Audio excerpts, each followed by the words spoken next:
Dr. B, MD presents 6 problems only smart people have.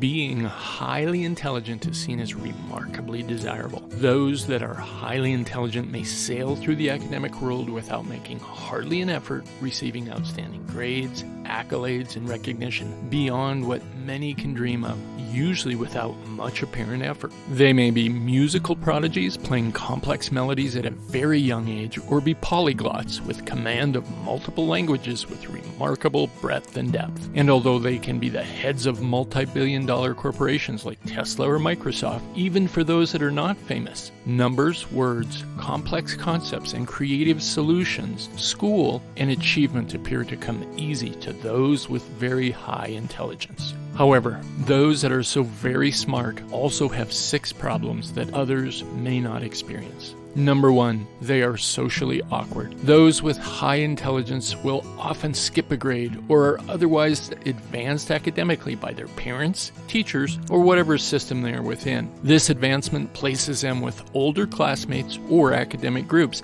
and although they fit in academically with their advanced cognitive analytical abilities, they can be intellectually satisfied, but their emotional maturity will often lag behind their older classmates, many of whom may resent the presence of a young individual that is obviously more talented and advanced than they are. To compound this, highly intelligent individuals often suffer from what are known as overexcitability behaviors, or OEs. This means they become focused on a particular subject, an area of thought, and this circulates in their mind and will then get pushed out to others, and is expressed as talking loud, pulsively, often, and too long. They compulsively organize themselves and data around this idea and show interest in little else, even in the face of those around them discussing people, events, rather than similar complex ideas. This further lends itself to being socially ostracized and often leads to exclusion from mainstream activities, invitations, and groups. Number 2,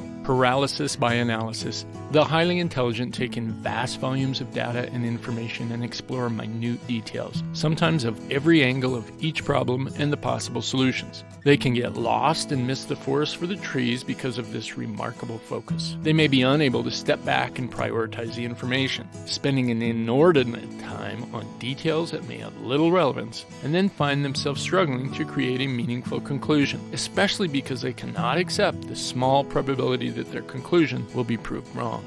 Number 3, they can be poor leaders because high IQ is associated with poor EQ. Extensive literature demonstrates that good leaders have an above baseline and above average IQ adequate to perform cognitive functions of their job, but that this is not enough. To lead requires additional skill sets, most notably EQ, or emotional quotient, which is the ability to regulate one's own emotions, being socially aware of themselves and others, and demonstrating empathy. Significant data demonstrates that a very high IQ is actually associated with a low EQ. And so although pure raw intellect works well to creatively solve a specific problem with a complex answer, it is inadequate to effectively lead groups, peoples, and organizations successfully.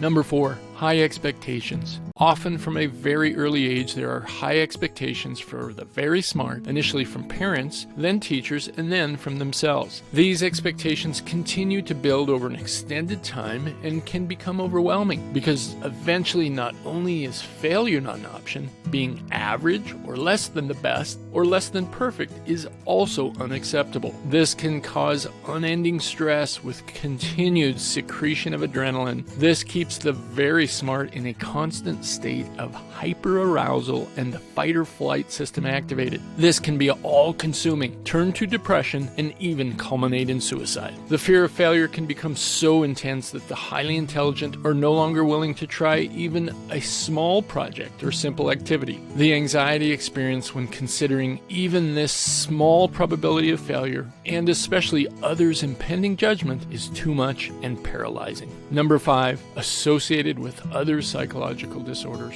The old saying goes that there is a fine line between genius and crazy. History is replete with creative genius and mental illness, including Van Gogh and others. Now, recent data out of Stanford confirms that creative genius has a much higher association with psychological disorders, especially bipolar disorder, with manic depression, and depression. On average, the very smart experience mental illness as a much greater and more common challenge.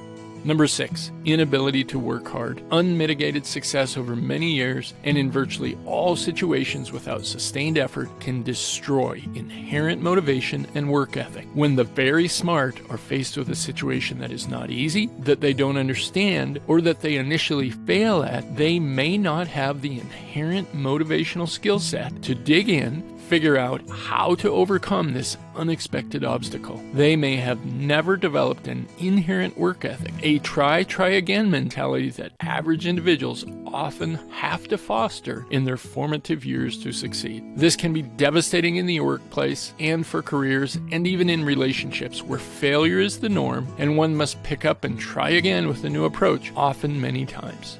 These are the 6 struggles of the very smart. For additional information on interesting psychology topics, see these additional videos like Splitting in Borderline Personality. Thanks for watching and hit subscribe below.